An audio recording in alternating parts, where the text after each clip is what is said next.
आईवर निरतिशय प्रेम करणं हा सगळ्यात मोठा रोल आहे बाबाचा.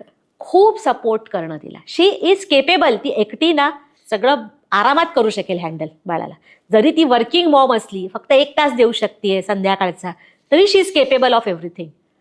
तिची मेंटल हेल्थ सांभाळणं हे बाबाचं काम आहे.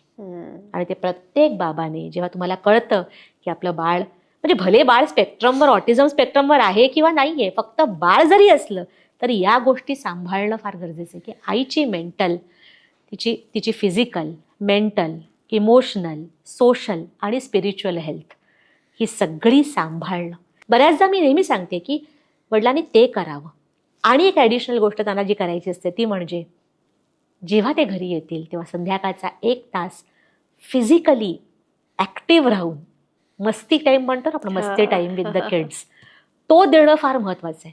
दिवसभर बाळाबरोबर काम करून किंवा नंतर तिच्या बिझी शेड्यूलमधून काम करून ती थकलेली असते, तर रात्री तिच्यामध्ये ताकद नसते आता काही करण्याची. जेवण झालं की तिला असं वाटतं की तू झोप, मी मस्ती करतो जरा यांच्याबरोबर.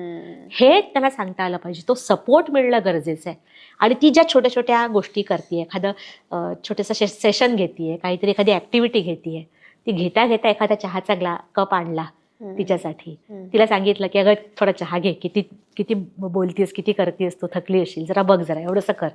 हा सपोर्ट देणं फार महत्वाचं आहे. जाणीव असणं की my wife is doing a great job. आणि त्यातून तिला जे काही प्रोत्साहन मिळतंय दॅट इज एक्झॅक्टली. आईवर निरतिशय प्रेम करणं हा सगळ्यात मोठा रोल आहे बाबाचा. खूप सपोर्ट करणं तिला. शी इज केपेबल. ती एकटी ना सगळं आरामात करू शकेल हँडल बाळाला. जरी ती वर्किंग मॉम असली, फक्त 1 तास देऊ शकते संध्याकाळचा, तरी शी इज केपेबल ऑफ एव्हरीथिंग. तिची मेंटल हेल्थ सांभाळणं हे बाबाचं काम आहे.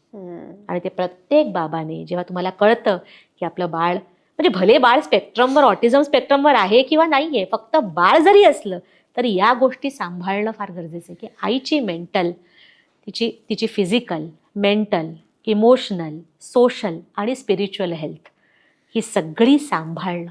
बऱ्याचदा मी नेहमी सांगते की वडिलांनी ते करावं. आणि एक ॲडिशनल गोष्ट त्यांना जी करायची असते ती म्हणजे जेव्हा ते घरी येतील तेव्हा संध्याकाळचा 1 तास फिजिकली ॲक्टिव्ह राहून मस्ती टाईम म्हणतो ना आपण, मस्ती टाईम विथ द किड्स, तो देणं फार महत्त्वाचं आहे.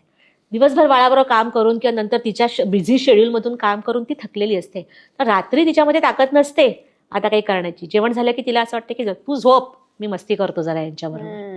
हे त्यांना सांगता आलं पाहिजे. तो सपोर्ट मिळणं गरजेचं आहे. आणि ती ज्या छोट्या